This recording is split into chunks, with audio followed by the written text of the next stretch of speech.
उसी की एक झलक हम इन तस्वीरों में देख सकते हैं। इस वक्त 3 दिवसीय सम्मेलन है, महासम्मेलन है।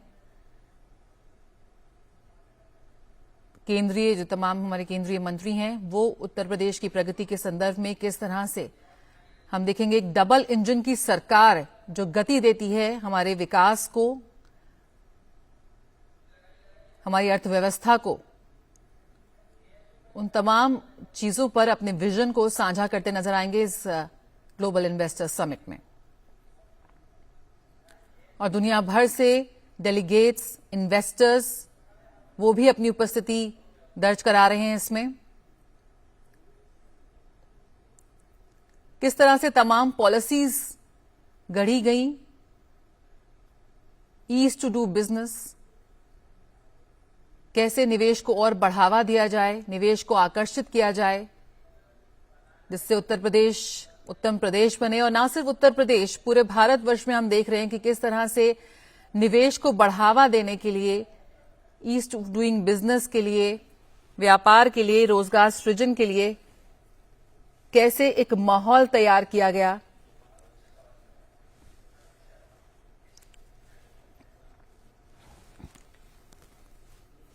और हमारे साथ इस वक्त हमारे संवाददाता अरुण शर्मा जुड़ गए हैं।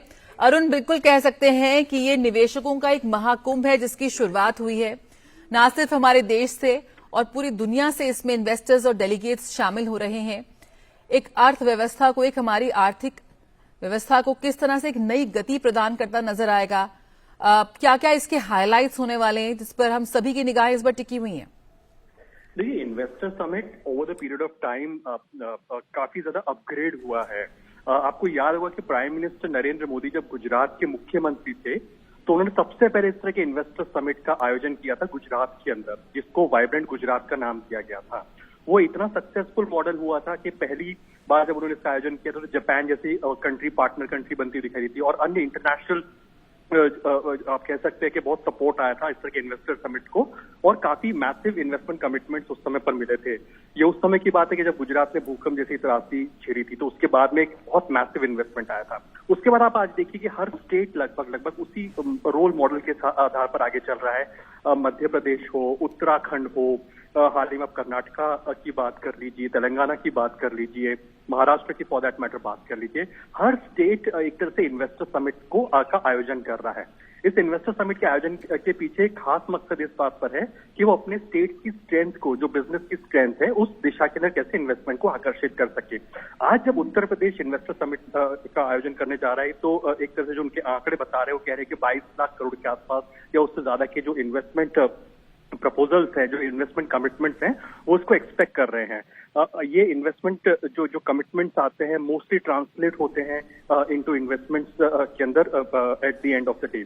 अब उत्तर प्रदेश इस बार फोकस कई मैसिव चीजों पर कर रहा है। डिफेंस को लेकर के बहुत मैसिवली अपने आप को शोकेस कर रहा है, क्योंकि हम जानते हैं कि जो एक डिफेंस कॉरिडोर है, 2 डिफेंस कॉरिडोर बन रहे हैं हमारे देश के अंदर, उसमें से एक डिफेंस कॉरिडोर उत्तर प्रदेश के अंदर बन रहा है। तो उत्तर प्रदेश अपने आप को प्रोजेक्ट कर रहा है कि अगर डिफेंस का क्षेत्र में आत्मनिर्भर बनना है तो डिफेंस क्षेत्र के अंदर मैसिवली अपने आप को प्रोजेक्ट कर रहा है।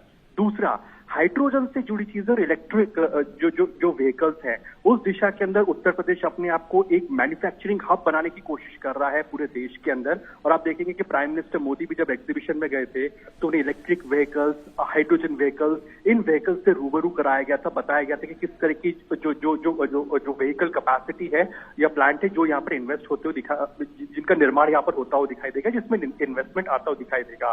Last but not the least, Uttar Pradesh हम जानते हैं कि जो बॉलीवुड बहुत इंपॉर्टेंट कनेक्ट रहता है, जो बॉलीवुड की जो मूवीज शूट होती हैं, इनफैक्ट जो फिल्म इंडस्ट्री है उसकी खासी रुचि रहती है कि उत्तर प्रदेश की कई लोकेशंस के ऊपर जाकर के शूट कर सके। तो अपने आप को टूरिज्म हब के तौर पर और कैसे एक सिंगल विंडो क्लियरेंस या फिर सिंगल विंडो अप्रोच हो सके, जब बॉलीवुड या फिर जो फिल्म इंडस्ट्री है वो शूट कर सके, उनको कंड्यूसिव एनवायरमेंट मिल सके।